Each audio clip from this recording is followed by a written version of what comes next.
managing your money doesn't necessarily mean that you let go of your dreams or you don't do what you're passionate about. It just means that you do it consciously. You do it understanding what is going into it and what is required.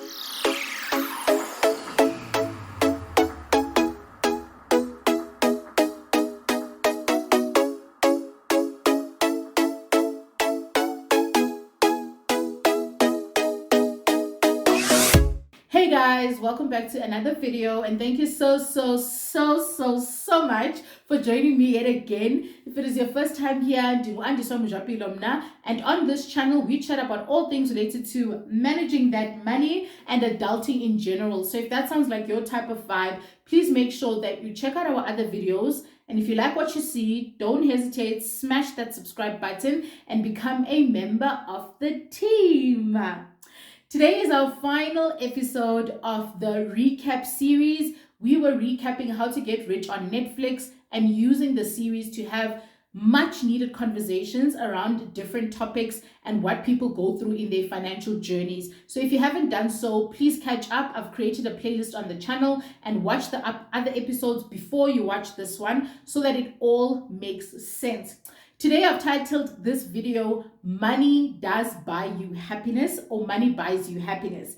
And the reason for that, guys, is because we see how everyone ends up after tackling money, dealing with it head on. And when I say money buys you happiness, I don't necessarily mean the physical cash buys you happiness, but the point I'm trying to get across is that you can't be happy ignoring money altogether. It's just not possible, guys. We need this thing to sustain our lifestyles on a daily basis. We need this thing to achieve our goals. We need this thing to make sure that we are in the places that we desire to see ourselves in, as well as our families.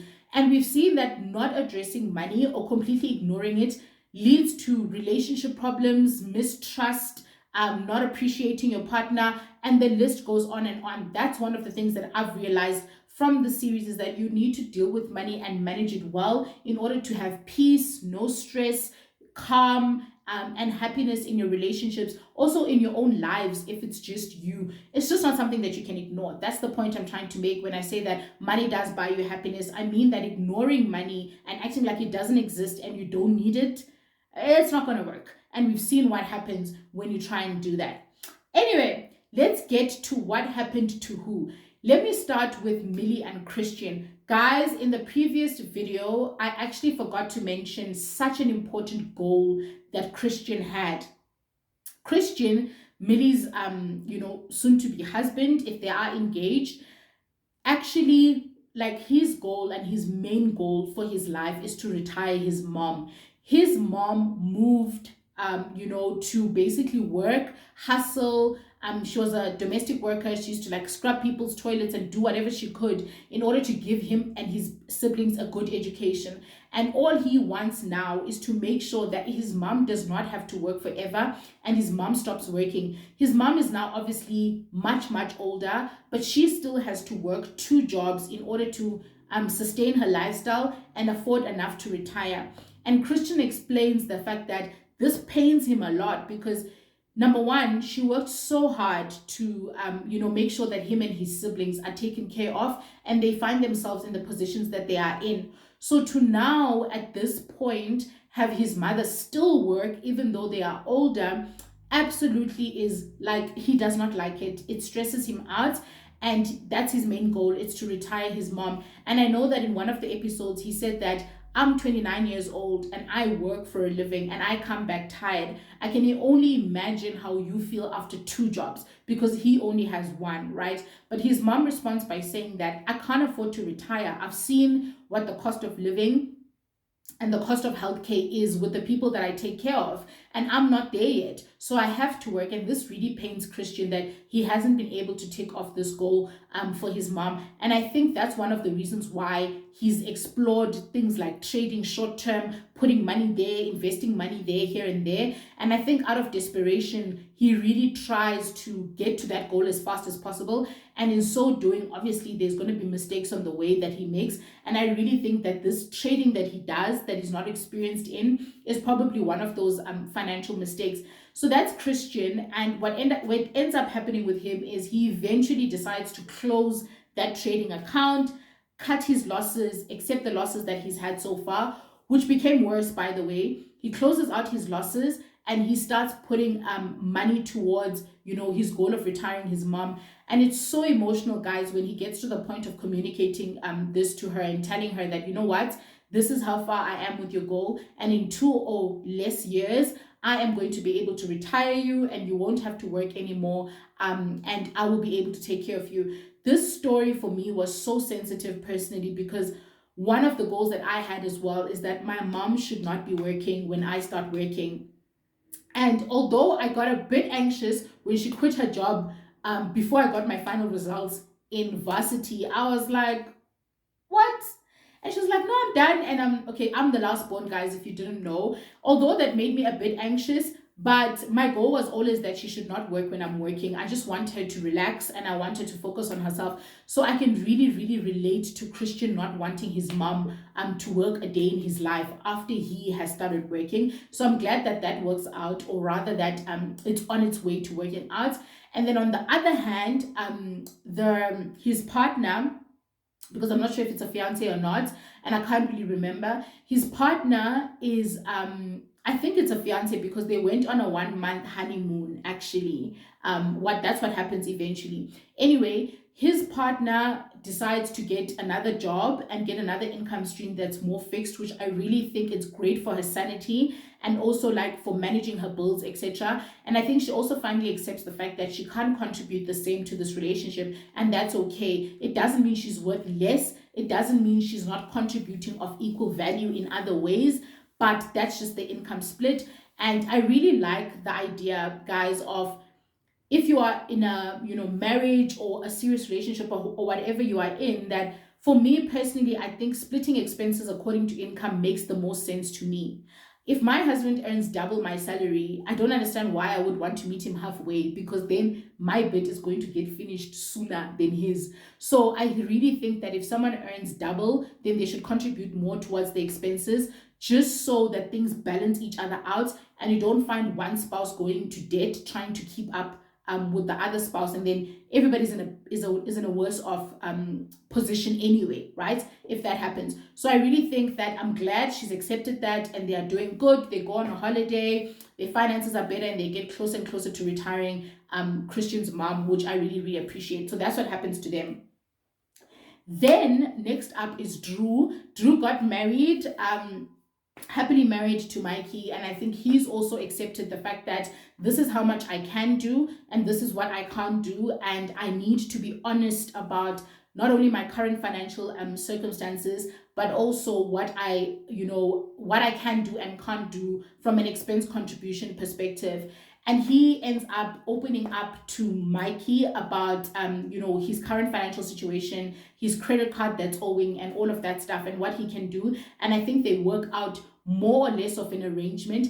I think Drew's very insistent on paying for the wedding, like paying half of the wedding, and that's something that's very personal to him, which Mike understands, and I do too, and I respect that. So he wants to do that, but with other things, I think he's more open to accepting help, or more open for his partner to fill in the gaps where necessary, which I really think is good. He also got another job that doubled his salary. So with money problems, guys, wherever there's an opportunity to earn more, it's always better, because it creates more capacity for the goals that you want to achieve. So side hustling, yes. Extra income, yes. By all means, it always helps you reach your goals faster. So there's more income, and I think they are also, most importantly, as a couple, more eager to talk about money, which is an uncomfortable topic for a lot of people, work towards joint goals and all of that stuff. So I'm very happy for how they've ended up together.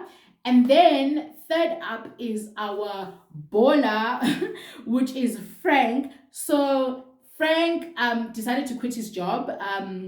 He decided to quit his job and become a full-time content creator. A lot of people can relate with that thought that lingers in their heads when you have a YouTube channel or you start getting paid for specific work. You're like, you know what, let me quit my job and become a voiceover artist. I'm done, okay?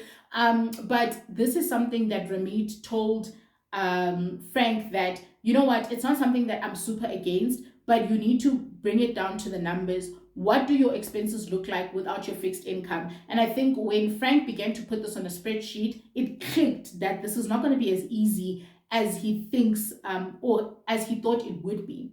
But that doesn't mean you should be discouraged from quitting your job for a side hustle that you're passionate about, but it just means that you must understand the implications. What I like about Frank is that his fixed expenses are very low. So it's very easy for him to maneuver around his expenses. If you put aside the debt that he needs to pay off, right? It's very easy for him to maneuver around his expenses. And also he's expecting a lump sum payout from a competition that he won called The Circle. I didn't even know about that until I watched this episode, but he won 150,000 and he received $75,000. And now he's going to receive the next $75,000. So obviously, I feel like with the information and the coaching and guidance he's received, he'll be able to better manage that 75,000 that's coming and manage it better than the first 75,000, I presume. So I'm really excited about that. I think my main takeaway from Frank was that managing your money doesn't necessarily mean that you let go of your dreams or you don't do what you're passionate about. It just means that you do it consciously. You do it understanding what is going into it and what is required, and not just haphazardly without a plan. And that's what I got from him. And I love the fact that he still continued to follow his passion. But I really think that when he does his budget now and all of that stuff, he's going to do it with the mindset of, I don't want to be broke. And this is how I'm going to end up. I do have a debt that I need to pay. And he does commit, by the way, to the fact that he's going to use some of the money that gets paid out to snowball his debt and like take out a huge chunk of it. Because I think he, honestly, before Ramit, he thought that he would go to the grave with his debt. But as soon as Ramit explained some of the things that he's going to lose out on because of that, I think he got a, what? I didn't realize I'd be stopped from buying a house, or this would affect my credit and I couldn't, include this when I file for bankruptcy and all of that stuff. So I think he's going to carry that with him going forward and manage his money better, as well as his financial behavior. And I also think he's one of those people that really got to tap into the why of why he's in the situation he is. And the more that he deals with that, I'm hoping through therapy and coaching, the better that he's going to make better financial decisions at the end. Like I've mentioned in another video, guys, when you just take money and you just give it to a person without any understanding, growth, experience, remember, with a normal person, you earn a specific income and you make your financial mistakes and they are equal to that small income, then you make financial mistakes. Like, you get better at this thing through practice, hopefully. But when you give a person money, boom, at a young age, or you give them a large sum of money with no prior training, coaching, understanding, or financial education, like, that's the risk. You're not giving them enough time to prepare. You're not giving them enough time to soak in what this means. And that's why people end up on I blew it. Anyway, I wish all the best to Frank. I'm glad that he followed his passion because, like I said, managing your money doesn't necessarily need to come at the expense of your passion. You just need to understand the trade-offs, and you need to understand fully and practically what you're getting yourself into. Then the last couple is Sarah and Reggie. So Sarah and Reggie are such a cute couple. They ended up planning their wedding for the summer in Italy. I saw that they reduced the number of people that they were going to have at the wedding quite significantly, which I'm happy about. Guys, at my wedding, how many people did I have? I think the guests were 120. Yeah. So we managed to keep our wedding to 120. I'm sure it was 150 because of those random plus ones or people from the community, but it was 120 on the guest list. Already, by cutting down the number, guys, you reduce your expenses significantly, because mostly you have to pay for packages, right? And catering and stuff like that is charged per head. So the only expense usually is the venue, where it doesn't really matter if there's 100 people or not, because the venue is the size that it is. But for everything else, like food, plates, cutlery, all of that stuff, it does go per head. And I think initially they wanted close to 200 people, but now they settled on a destination wedding, and that already saves, because not everybody can make it there, right? It sounds kind of bad, but not everybody can make it there. So you get to cut on the numbers, which they did. And I think that really helps. And then the only thing that I would have done differently is that their parents pledged $10,000 each to them, and they used that to increase their budget. So initially their budget was $40,000. Then when their parents said 10, they made their budget $60,000 to $70,000.